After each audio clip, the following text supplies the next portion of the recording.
হাফিজুর রহমান রে কত গালি দাও, কিন্তু কলিজাটা দিয়ে বলতেছি বাবা রাগ করিস না, আসলেই তো আমি গালি পাওয়ার যোগ্য রে বাবা। আমি যদি গালি পাওয়ার যোগ্য না হইতাম আমার তো গালি দিতি না। আমি আসলেই তো একটা অযোগ্য বান্দা। এই চেয়ারে বসার মতো আল্লাহর কসম আমার মধ্যে কোনো ইলমের গন্ধ নাই, আমলের কোনো গন্ধ নাই। মাঝে মাঝে একা একা ভাবি যে আল্লাহ করে চেয়ারে কেন বসাইছে। এক সাগর পাড়ি দিয়ে এখানে আসছি, আমি আর এক সাগর পাড়ের সন্তান রে বাবা। এই মানুষগুলো কেন আসছে তাও আমি বুঝি না, অথচ আমার কথায় কোনো কিছুই নাই, আমার ইলম নাই, আমল নাই, কেন আসছে তাও জানি না। আল্লাহর কাছে এখন শুধু একটাই দোয়া করি, মালিক তুমি আমার সম্মানের জায়গায় বসাইছো, গুনার কারণে ফালাইয়া দিও না রে আল্লাহ। সম্মানের জায়গায় বসাইছো রে মালিক, গুনাহের কারণে তুমি ফালাইয়া দিও না। ও কলিজার যুবক, পায়ে হাত রাইখে বলি,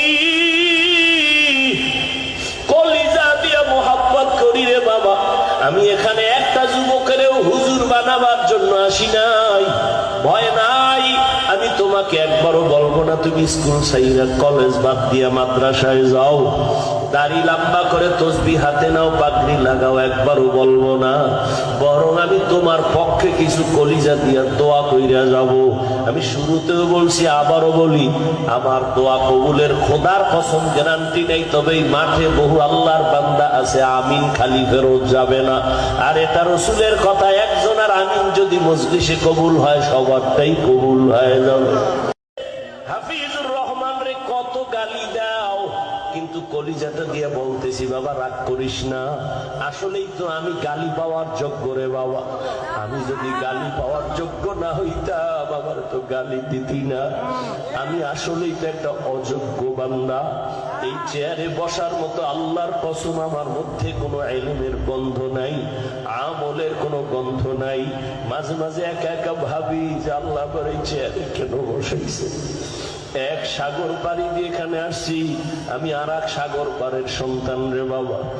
এই মানুষগুলো কেন আসছে তাও আমি বুঝি না, অথচ আমার কথায় কোনো কিছুই নাই, আমার ইলম নাই, আমল নাই, কেন আসছে তাও জানি না।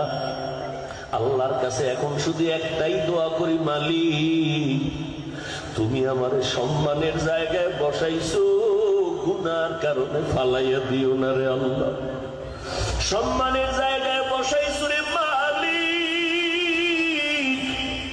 গুনাহের কারণে তুমি ফালাইয়া দিও না। ও কলিজার যুবক, পায়ে হাত রাইখে বলি, কলিজা দিয়া মোহাব্বত করি রে বাবা। আমি এখানে একটা যুবকেরও হুজুর বানাবার জন্য আসি নাই, ভয় নাই। আমি তোমাকে একবারও বলবো না তুমি স্কুল ছাইরা কলেজ বাদ দিয়া মাদ্রাসায় যাও, দাড়ি লম্বা করে তসবিহ হাতে নাও, পাগড়ি লাগাও, একবারও বলবো না। বরং আমি তোমার পক্ষে কিছু কলিজা দিয়া দোয়া কইরা যাব। আমি শুরুতেও বলছি, আবারও বলি, আমার দোয়া কবুলের খোদার কসম গ্যারান্টি নেই, তবে এই মাঠে বহু আল্লাহর বান্দা আছে আমিন খালি ফেরত যাবে না।